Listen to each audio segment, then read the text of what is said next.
दोस्तों, एक मामूली से काले हिरण को, मामूली कहना भी मेरे को बहुत अजीब लग रहा है, मामूली नहीं कहूंगा, एक बहुत ही विशेष काले हिरण को मारने के एवज में एक सुपरस्टार की जिंदगी में इतना ज्यादा भयावह मंजर आ गया कि वो दहशत के साए में जी रहा है। वो अपने आप को डरा सहमा सा महसूस कर रहा है, हाईएस्ट सिक्योरिटी में रहने का उसको जरूरत पड़ रहा है, मामूली सा एक काले हिरण का शिकार करने के एवज में। लेकिन आप सोचिए, अगर कोई शेर या शेरनी को मार दे तो उसके साथ क्या हो सकता है। शेर जो हमारे माता दुर्गा का सिंबल है, शेरनी जो हमारे महिला सशक्तिकरण की सिंबल होती है, लोग तुलना करते हैं शेर से, शेरनी से। मैं आज बात करूंगा एक ऐसे शख्स की जिसका नाम है शेर सिंह राणा, जो फिल्मों में आ रहा है या फिर फिल्में बनवाने की कवायद कर रहा है। लेकिन क्या उसे यह हक है? उसे क्या दहशत के साए में, डर के साए में चुपके से, चोरी से अपनी जिंदगी को काट कर जी कर निकल नहीं जाना चाहिए? क्या उसे अधिकार है कि वो उसके ऊपर कहानियां बने, किस्से बने? नमस्कार, अजय साहनी स्टार हूं मैं और रियल रिपोर्टर न्यूज स्टार पे आज यह जय जयकार जो करने आया हूं, इसे बहुत सौम्यता से समझने की जरूरत है। आप लोग जरा सोचिए, काले हिरण को मारने वाला हमारा बहुत बड़ा सेलिब्रिटी सुपरस्टार सलमान खान, वो इतना पेच में फंस गया कि उसको बहुत बड़े गैंगवार का शिकार होना पड़ा। उसके घर पे हमले होने लगे, उसको धमकियां मिलने लगी, न जाने कौन सा, सोचिए कि वो कैसे उसकी नींदें आती होंगी, कौन सी घड़ी में कौन सी गोली उसके ऊपर आके शूट आउट कर दे, क्या उसके ऊपर हमले हो जाएं। सोचिए आप, यहां पर एक इतनी बड़ी वीरांगना जो विश्व की चौथी क्रांतिकारी महिलाओं में उसका नाम दर्ज है दोस्तों, जो इस देश की सबसे प्रथम वरीयता में आने वाली महिला है, क्रांति और बगावत की बिगुल बजाने वाली फूलन देवी। सन 2001 में 25 जुलाई को उस फूलन देवी नाम की महान महिला को, जिसने अपने ऊपर हुए जुल्मों, अत्याचार के खिलाफ एक आवाज उठाई, वह अपने आप को बलवान बनाई, वो अपने आप को धैर्यवान बनाई। उसने सोचा कि मेरे साथ अत्याचार करने वालों को मैं सबक सिखाऊंगी, मैं बदला लूंगी और इस देश में एक मिसाल दूंगी, इस देश के महिलाओं को, बेटियों को एक प्रमाण दूंगी कि जब जब तुम्हारा शोषण हो, जब जब तुम्हारे साथ अभिव्यभिचार हो, अत्याचार हो, तो तुम चुप नहीं रहना, तुम बगावत करना, तुम आवाज उठाना। उस महिला ने अपने ऊपर हुए जुल्मों सितम में, जानते हैं, बैंडिट क्वीन फिल्म देखिए, शेखर कपूर साहब की बनाई गई bandit queen film. Bandit queen के शेखर कपूर डायरेक्टर थे। शेखर कपूर ने इस कहानी पर इतना हार्ड वर्क किया, रियल एकदम घटना को उकेर के रख दिया। उनको असिस्ट कर रहे थे उस समय, आप लोगों को पता है, आज के बहुत वायरल और विख्यात डायरेक्टर, राइटर कहे जाने वाले अनुराग कश्यप, तिग्मांशु धुलिया, ये लोग, तिग्मांशु धुलिया वगैरह, यही गैंग ऑफ वासेपुर के रामाधार सिंह, जी हां, और गैंग ऑफ वासेपुर जैसी फिल्म, महान फिल्म ब्लैक फ्राइडे वगैरह के निर्माता निर्देशक अनुराग कश्यप, इन लोगों ने असिस्ट किया है शेखर कपूर जी को। और उस शेखर कपूर ने बैंडिट क्वीन बनाई, उसमें पूरी कहानी को सच्चाई से उकेर के रख दिया, उस कहानी को झूठा बता रहा है पॉडकास्ट आदि के माध्यम से ये शेर सिंह राणा। और शेर सिंह राणा अपने आप को हीरो बनाने चला है। क्या उसे डर और दहशत के साए में नहीं जीना चाहिए? सोचिए आप, एक हिरण को मार के कोई डर और दहशत में जी सकता है फिल्मी कलाकार?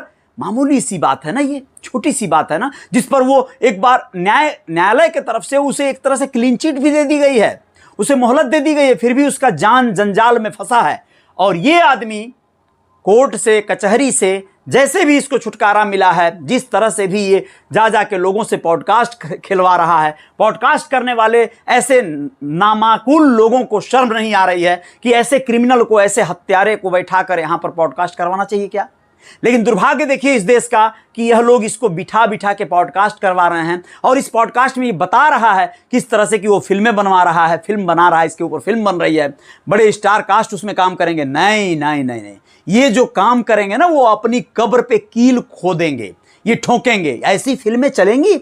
ऐसी फिल्मों को ये देश स्वीकार करेगा? इस देश की बहन बेटियां इस गद्दार, इस ऐसे लोगों को स्वीकार करेंगे, जो लोगों ने इतनी बड़ी महिला को मार दिया, जो गुनहगार नहीं थी? आप लोग सोच रहे होंगे कि ये तो भाई 20 लोगों को मारी है, ये भी गुनहगार है। नहीं, इसको जो लोग गुनहगार कहते हैं, जो लोग गलत कहते हैं, वो लोग गलत हैं। फूलन देवी को गलत कहने वाले लोग गलत इसलिए हैं, आप लोग स्वयं विचार करिए।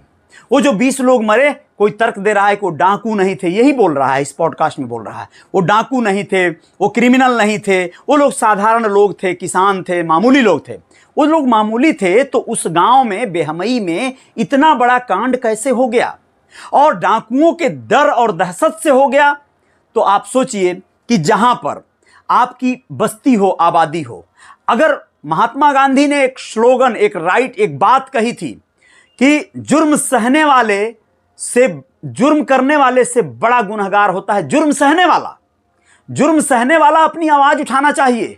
अगर फूलन ने आवाज उठाया तो गलत कहां से हो गई? अगर फूलन के उस दर्द और उस कहानी और उस किस्से में ये गांव के लोग मिलकर अगर कुछ हाथ गोड़ जोड़े होते, उन आतताइयों के ऊपर वहां निवेदन किए होते कि ऐसा मत करिए, एक लड़की है, एक किसी की भी बेटी है, बहन है, उसके साथ अन्याय न कीजिए, तो शायद उसकी जान उसके साथ उसकी असमत बच जाती। उस गांव के कई लोगों ने मिलकर उसकी असमत लूटी होगी। यह बात सत्य है, इस फिल्म में दिखाया गया है, ये नहीं बोल रहा हूं मैं। शेखर कपूर की फिल्म बैंडिट क्वीन में यह दिखाया गया है कि उस गांव के कुछ लोगों ने उस कांड में शामिल रहे, वो लोग, उस गांव के कुछ लोग उसमें शामिल रहे, उस रेप में, उस बलात्कार में। लेकिन अगर मान लीजिए कि नहीं भी रहे, तो ये बताइए फूलन ने कौन सी बेटी बहन को मारा वहां, कौन सी महिला को मारा वहां? क्या सामूहिक नरसंहार किया तो बच्चे, बूढ़े, बुजुर्ग किसी को भी मार दिया क्या? नहीं, सिर्फ मर्दों को चुनकर लाया। उस गांव में वह लाला राम, श्री राम नाम के जो डाकू थे, जिन लोगों के गैंग और गिरोह ने इस महिला के साथ अत्याचार किया था, वो लोग ठहरे थे, वो लोग शादी ब्याह का फंक्शन में आए थे, ये वहां पहुंची, वो लोग भाग गए। गीदड़ वो लोग थे, नामर्द वो लोग थे, क्यों नहीं लड़े? जब विक्रम मल्लाह के साथ इसने धावा बोला उस गांव पे, तो लड़ना चाहिए था। दिन दहाड़े तो चली थी, उसमें गोली चलाना चाहिए था सामने डटकर, नहीं चलाए। तो जो लोग वहां पर मिले, जो लोग संरक्षण दिए थे, संरक्षण देने वाले गद्दार होते हैं, संरक्षण देने वाले गलत होते हैं। किसी को भी संरक्षण देने वाले, संरक्षण डर के वजह से दिया गया था, क्यों नहीं पुलिस में कंप्लेन किया गया? उन लोगों के जाने के बाद क्यों नहीं फूलन के प्रति सिंपैथी जताई गई? क्यों नहीं कहा गया पुलिस में जाकर कि बिल्कुल गलत हुआ है उस बेटी के साथ? अगर ऐसा हुआ होता तो शायद वहां पे नरसंहार नहीं होते। ऐसा तो हुआ नहीं कि तुरंत फूलन के साथ हैवानियत हुई और दूसरे ही दिन आके उसने गोली बरसाई, ऐसा नहीं हुआ। कई दिन लगे होंगे इस प्रोसेस में। तो ये चीज नहीं हुई, उस गांव के लोगों की जुबान बंद हो गई, उस गांव के लोगों को नहीं पड़ी थी ये बात, न्याय और इस बात को कहने की। तो जो उनको संरक्षण दे रहा था, जिन लोगों को संरक्षण दे रहे थे, तो उनके साथ गेहूं के साथ घून पीसते हैं, वही पीसे गए। और इसने ये काम किया तो इससे एक मैसेज गया, बहुत से लोगों में गया होगा। लेकिन इसी बात को आइकॉनिक ये बनाकर, ये गद्दार, ये धोखे से मारने वाला आदमी, पीठ पीछे मारने वाले, निहत्थे औरत को मारने वाला आदमी इतना ही बहादुर था तो चैलेंज करके मार दिया होता कि मैं भी मारूंगा, सामने से तुम भी असलहा लेकर आओ, मैं भी आता हूं, मारेंगे, गोली गोली चलाएंगे। धोखे से इसने वार किया। ये धोखे से मारने वाला आदमी हीरो बनेगा? ये हीरो बनना चाहिए क्या? लेकिन दुर्भाग्य देखिए इस हमारी फिल्म इंडस्ट्री का, इस हमारे ग्लैमर इंडस्ट्री का, इस हमारे सोशल मीडिया इन्फ्लुएंसर इंडस्ट्री का, कि ये लोग इसको पॉडकास्ट करवा रहे हैं सिर्फ अपना व्यूज बढ़ाने के लिए, और इससे रुपए लेकर पॉडकास्ट कराए जा रहे हैं। इससे अच्छा खासा, जैसे ये एक प्रोडक्ट है, इसका समझिए, इसको जो है प्रचारित किया जा रहा है, इसकी छवि बढ़िया बनाने की एक कवायद है। ये करोड़ों रुपए डोनेशन पा रहा है अपने तमाम ऐसे तथाकथित समाज के लोगों से, और उस डोनेशन को यहां पे यूटिलाइज कर रहा है, यहां पे इस्तेमाल कर रहा है। ये अपना करियर बना रहा है। इसका करियर बन चुका जितना बनना था। ये अपने आप को पृथ्वीराज की समाधि से अस्थियां लाने वाला नायक बताता है।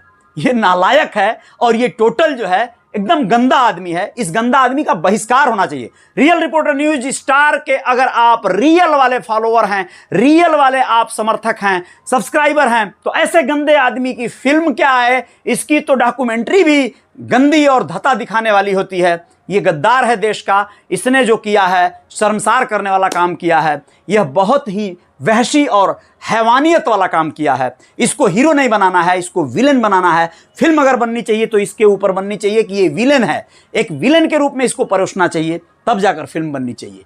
नायक नहीं बन सकता ये। क्या फूलन देवी को ये विलन बताएगा? ये फूलन देवी को विलन बनाने वाली फिल्म बनाएगा। जय जयकार जारी रहेगी, आएंगे कुछ और खबरों के साथ। जय हिंद, जय भारत, शुक्रिया, नमस्ते, धन्यवाद।